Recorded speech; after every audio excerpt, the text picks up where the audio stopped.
सासू माँ, जब सब कुछ मायके से ही लाना है तो काम भी मायके का ही करूँगी। प्रीति ने फटाफट रसोई का काम निपटाया और अपने कमरे में आ गई।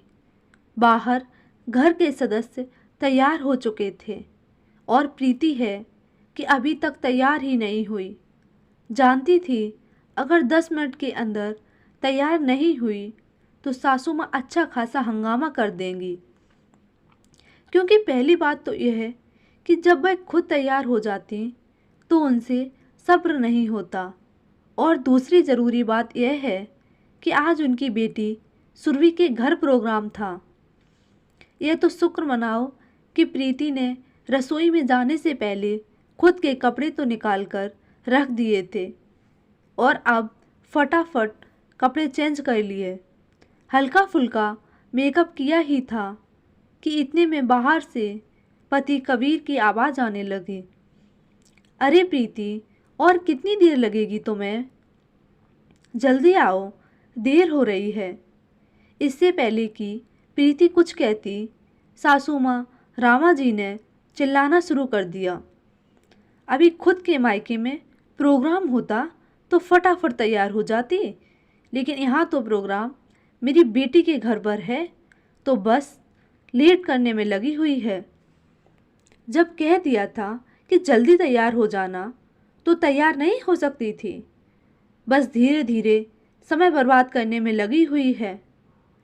बस अब पता था कि सासू माँ ने चिल्लाना शुरू कर दिया, अब सबका मूड खराब होना लाजमी है, और जब तक सब उसे 2-4 बातें न सुना लेंगे तब तक सबको चैन नहीं मिलेगा।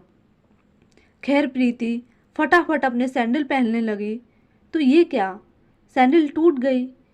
अब क्या करे, उसके पास तो पहनने के लिए दूसरी चप्पल भी नहीं। तभी कबीर चिल्लाता हुआ कमरे में आया। क्या है प्रीति, तुम अभी तक तैयार नहीं हुई हो? सब वहाँ तुम्हारा इंतज़ार कर रहे हैं। वहाँ सुरभि भी हम लोगों का इंतज़ार कर रही होगी। प्रीति ने अपने टूटे हुए सैंडल दिखाते हुए कहा, मैं क्या करूं, मेरे सैंडल टूट गए और मेरे पास दूसरे भी नहीं हैं। हे भगवान, तुम इतनी लापरवाह कैसे हो सकती हो? एक जोड़ी एक्स्ट्रा नहीं रख सकती? अब जाकर देखो मम्मी की कोई चप्पल रखी हो तो पहन लो। पर मम्मी जी की चप्पल मुझे कैसे आएंगी? मम्मी जी के पैर मुझसे छोटे हैं, प्रीति ने धीरे से कहा। इतने में सासू माँ भी कमरे में आ गईं और चिल्लाते हुए बोली, अरे चलना नहीं है क्या तुम दोनों को? देर हो रही है।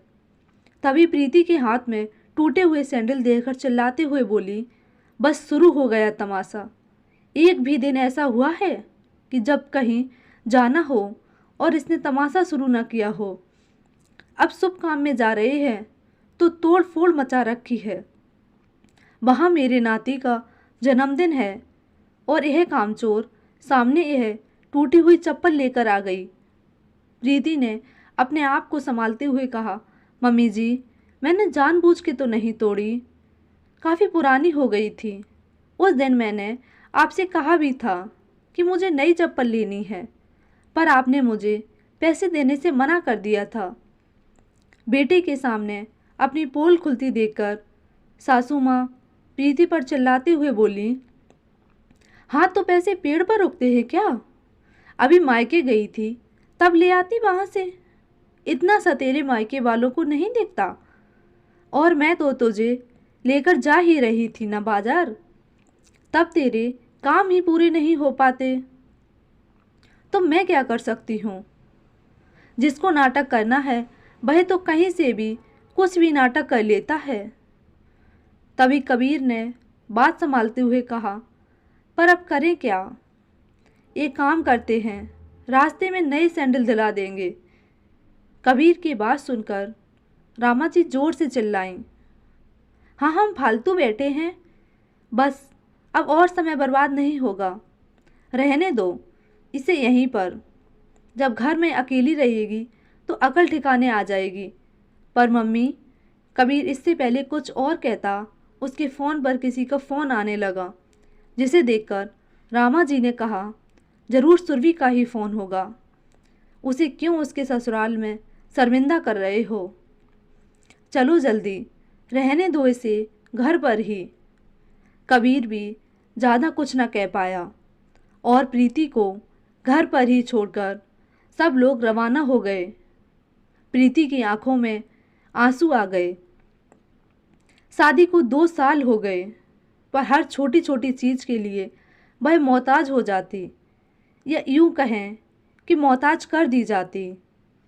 कबीर अपनी पूरी सैलरी अपनी माँ के हाथों में रख देता, यहाँ तक कि प्रीति उससे ज़रूरत भर के पैसे भी मांगती तो उसे कह देता कि माँ से ले लो। और इधर सासू माँ भी इतनी महान। प्रीति जब उनसे ज़रूरत पड़ने पर पैसे मांगती तो सासू माँ का जवाब होता कि मायके वालों से ले लो, मेरे पास फालतू खर्च करने के लिए पैसे नहीं हैं। सोचते सोचते ही प्रीति की आंखों में आंसू बहने लगे। आज सिर्फ एक चप्पल की बजाय मुझे घर पर छोड़कर चले गए। अब क्या चप्पल लेने भी मायके जाऊं? खैर, जैसे तैसे रात निकली। प्रीति ने किसी से कोई बात नहीं की। दूसरे दिन सुबह के 8 बज गए, लेकिन किसी को चाय तक नसीब नहीं हुई। जब सासू माँ को चाय नहीं मिली तो वह बाहर आकर चिल्लाते हुए बोली, आज चाय मिलेगी कि नहीं? पता नहीं कहाँ चली गई कामचोर। किस्मत ही खराब है मेरी तो, जो ऐसी बहू मेरे पल्ले पड़ी है। थोड़ी देर बाद प्रीति अपने कमरे से तैयार होकर बैग लेकर बाहर निकली तो उसे देखकर रामा जी गुस्से से बोली, अब सुबह सुबह कहाँ बन-ठन के निकली? अभी तक तो हमें चाय भी नहीं मिली। घर का काम कौन करेगा? सासू माँ की बात सुनकर प्रीति बोली, मम्मी जी, मैं अपने मायके जा रही हूँ नई चप्पल लेने के लिए। उसकी बात सुनकर रामा जी तमतमाते हुए बोली, जहाँ जाना है वहाँ जा, पर पहले घर का काम कर ले और चाय नाश्ता तैयार कर दे। ऐसा है सासू माँ, जब सब कुछ मुझे मेरे मायके वालों से ही लेना है तो काम भी मायके वालों का ही करूँगी। आप लोगों की तो औकात है नहीं मुझे चप्पल दिलाने की, तो उन्हीं के पास जाना पड़ेगा। आपका घर है, आप लोग काम कीजिए अपने घर का। प्रीति के मुंह से ऐसी बातें सुनकर रामा जी आग बबूला हो गई और गुस्से से कबीर की तरफ देखा तो कबीर भी नजरें झुकाए बैठा हुआ था। अरे, तू कुछ बोलता क्यों नहीं है? ये मुझसे कैसे बात कर रही है? क्या बोलूँ मैं तो कल भी कुछ नहीं बोला था और आज भी कुछ नहीं बोलूँगा।